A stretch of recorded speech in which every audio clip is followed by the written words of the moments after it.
Hello friends, welcome to Study where we talk about electrical and electronics. Keep updating yourself by subscribing the channel. Okay, here is the important point to be noted. जब भी dependent source का case आएगा, dependent source आपको याद होगा, हमने ये 4 types के डिपेंडेंट सोर्सेज पढ़े थे, VCVS, CCVS, VCCS and CCCS.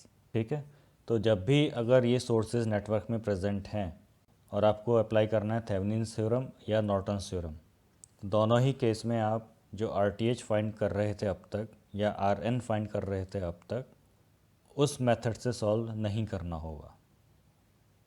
So for the circuit containing dependent sources, we use this formula, that is RTH equals to VTH upon IN or VOC upon ISC.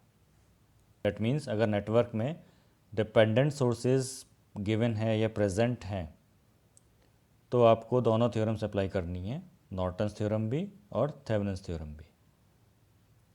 Okay, so let's do the question based on dependent sources. Here is the network and question is determine the values of I and R in the circuit shown. Okay, तो यहाँ पे already question में transformation show किया हुआ है. अब आपको circuit read करना आना चाहिए. सर्किट में क्या गिवन है इस बात का आपको ध्यान रखते हुए सर्किट सॉल्व करना है. अब यहाँ चेक करो, यहाँ पे 2 करंट सोर्स हैं, एक 1 एम्पियर का और एक 2i की वैल्यू का. एक 1 एम्पियर है, दूसरा 2i है. ओके, और i स्मॉल i जो दिखाया हुआ है इन्होंने 8 ओम रेजिस्टेंस में करंट फ्लो हो रही है, वो i है. That means it's a dependent source. अब आपने पहले पढ़ा था जो डिपेंडेंट सोर्स है उसका शेप डायमंड शेप का होता है. तो कभी हो सकता है मिस प्रिंटिंग हो सकती है, ये बाई मिस्टेक वो सर्किल बन जाता है. अगर आपको वैल्यूज़ डिपेंडेंट वाली वैल्यू दी है, मतलब करंट डिपेंडेंट है या वोल्टेज डिपेंडेंट है, तो आप उसको डिपेंडेंट सोर्स ही मानकर चलोगे. Okay, so RTH will be VTH upon IN. Therefore we will use both theorems, that is Thevenin's theorem and Norton's theorem.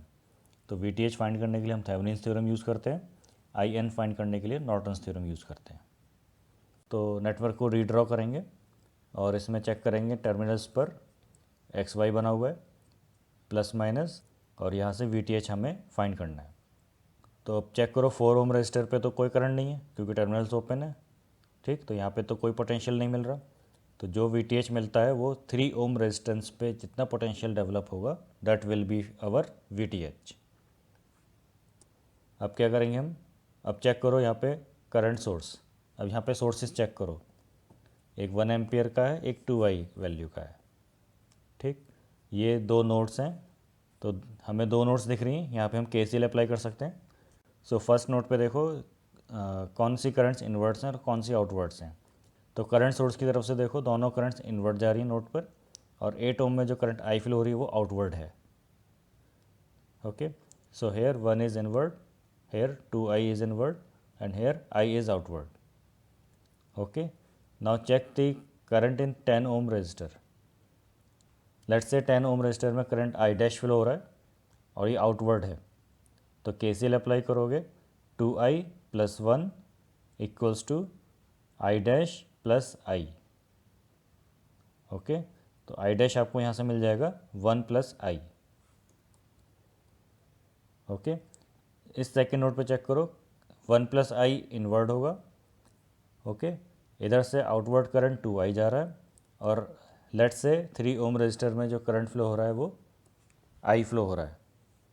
Okay, जब KCL लगाओगे तो 1 plus i equals to 2i plus capital I, और वहाँ से capital I जब solve करोगे तो you will get 1 minus i. तो इस 3 ओम ब्रांच में आपका जो करंट फ्लो हो रहा है वो 1 माइनस i फ्लो हो रहा है. नाउ KCL अप्लाई करने के बाद अब KVL चेक करो. KVL कहाँ अप्लाई कर सकते हैं, एक क्लोज लूप में. तो ये रहा एक क्लोज लूप. ओके, और हर ब्रांच में करंट फ्लो हो रही है, उनकी डायरेक्शन हमें पता है, तो उसके बेसिस पे हम क्या करेंगे, कन्वेंशनल साइंस बना देंगे रेजिस्टेंसेस पर. सो 8 ओम पर प्लस इधर माइनस इधर, 10 ओम रेजिस्टेंस पे प्लस इधर माइनस इधर, 3 ओम रेजिस्टेंस पे प्लस इधर माइनस इधर. Now applying KVL we get, मैं 8 ओम से स्टार्ट कर रहा हूँ, तो KVL इक्वेशन लिखनी है, वोल्टेज ड्रॉप्स लिखने हैं. So starting with 8 ohm I will write 8I minus 10 bracket 1 plus I minus 3 in bracket 1 minus I equals to 0. Solving this, 8I minus 10 minus 10I minus 3 plus 3I equals to 0. I will get I equals to 13 ampere. And 3 ohm के across कितना potential मिल रहा है? VTH equals to 3 into 1 minus I. So I will get 3 into 1 minus 13 equals to minus 36 volts. Okay. Now next Norton's theorem use करना है हमें to find the current ISC. तो क्या करेंगे, सर्किट को रीड्रॉ करेंगे. आप पुराना सर्किट में चेंजेस नहीं करोगे, दूसरा सर्किट बनाओगे. अब उसमें हम XY को शॉर्ट करके दिखाएंगे. तो ये मैंने शॉर्ट कर दिया और करंट एज्यूम कर लिया ISC. ठीक, तो 4 ओम रेजिस्टर में आपको पता है ऑलरेडी कितना करंट फ्लो होगा ISC. नाउ फर्स्ट नोट पे चेक करो, 1 ampere current is inward, small I is outward, and from here 2I current is inward. Okay, so after applying KCL we get the current in 10 ohm resistor as 1 plus I, and let's say 3 ohm resistor में current यहाँ पे I flow हो रहा है. अब इस बात का भी ध्यान रखना है आपको, ये करंट I सेम नहीं मिलेगा जो हमने थेवेनिन्स में करंट I कैलकुलेट किया था. वहाँ पे XY ओपन टर्मिनल्स थे, यहाँ पे XY शॉर्ट कर रहे हैं, इसलिए करंट I की वैल्यू चेंज हो जाएगी. अब आप सेकंड नोट पर KCL अप्लाई करो तो क्या मिल रहा है, 1 plus I equals to 2I plus ISC plus capital I. So we get capital I equals to 1 minus I minus ISC. Now KVL apply करना है मुझे. अब मैं लूप्स चेक करता हूँ. यहाँ पे मेरे पास फर्स्ट लूप ये है, सेकंड लूप ये है. ओके, और यहाँ पे ब्रांच करंट्स पता है मुझे, उसके अकॉर्डिंगली मैं क्या करूँगा, जितने भी रेजिस्टेंसेज हैं उस पर मैं कन्वेंशनल साइंस बना दूँगा.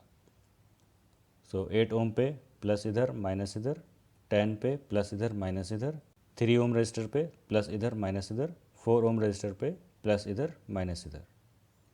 Okay, now applying KVL in loop 1. What we get, starting with 8 ohm resistor plus 8I minus 10, 1 plus I minus 3I equals to 0. Then 8I minus 10 minus 10I minus 3, और capital I की जगह मैं replace कर रहा हूँ 1 minus I minus ISC equals to 0. So now 8I minus 10I is minus 2I minus 10 minus 3 plus 3I plus 3ISC equals to 0. From this we get small I equals to 13 minus 3ISC. This is first equation. Now applying KVL in second loop, what we get, starting with 3 ohm resistor plus 3I minus 4ISC equals to 0. And capital I is 1 minus I minus ISC.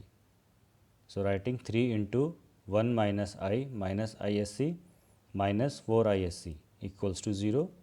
Then solving this, 3 minus 3I minus 3 ISC minus 4 ISC equals to 0. And here I have found small I in equation 1. So I will replace here 3 minus 3 in bracket 13 minus 3 ISC minus 7 ISC equals to 0.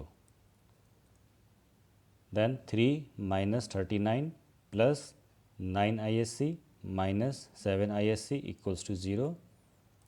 2 ISC equals to 36, and we get finally ISC equals to 18 ampere.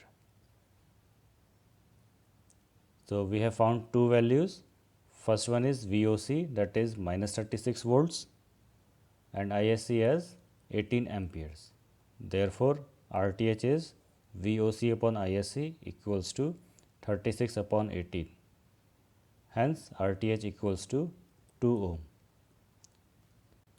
Okay, VOC का जो negative sign है वो सिर्फ polarity बता रहा है, इसलिए हमने RTH पर उसकी वैल्यू ली है।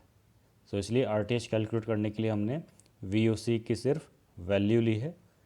अगर हम उसका सर्किट डायग्राम बनाएंगे, यानी कि जो इक्विवेलेंट सर्किट बनाएंगे, उसमें हम पोलैरिटी को रिवर्स करके दिखा देंगे। तो जैसे क्वेश्चन में ये गिवन था, हमें इस इक्विवेलेंट सर्किट में ट्रांसफॉर्म करना है। ओके, तो यहाँ पे जो R की वैल्यू है वो क्या होगी, RTH value, that is 2 ohms। और करंट I की वैल्यू क्या होगी, जो ISC की वैल्यू 18 एम्पियर्स। लेकिन क्योंकि VOC क्या था, नेगेटिव पोलैरिटी का है, इसलिए जो डायरेक्शन ऑफ करंट होगी वो भी क्या होगी, रिवर्स हो जाएगी। ओके, और क्योंकि क्वेश्चन में ऑलरेडी सर्किट बनाया हुआ है और करंट I की जो डायरेक्शन है वो अपवर्ड है, but practically it is downward. So I will write I equals to minus 18 amperes. Okay. Thank you for watching. You may spread the knowledge by sharing the link. And for more updates, please subscribe the channel.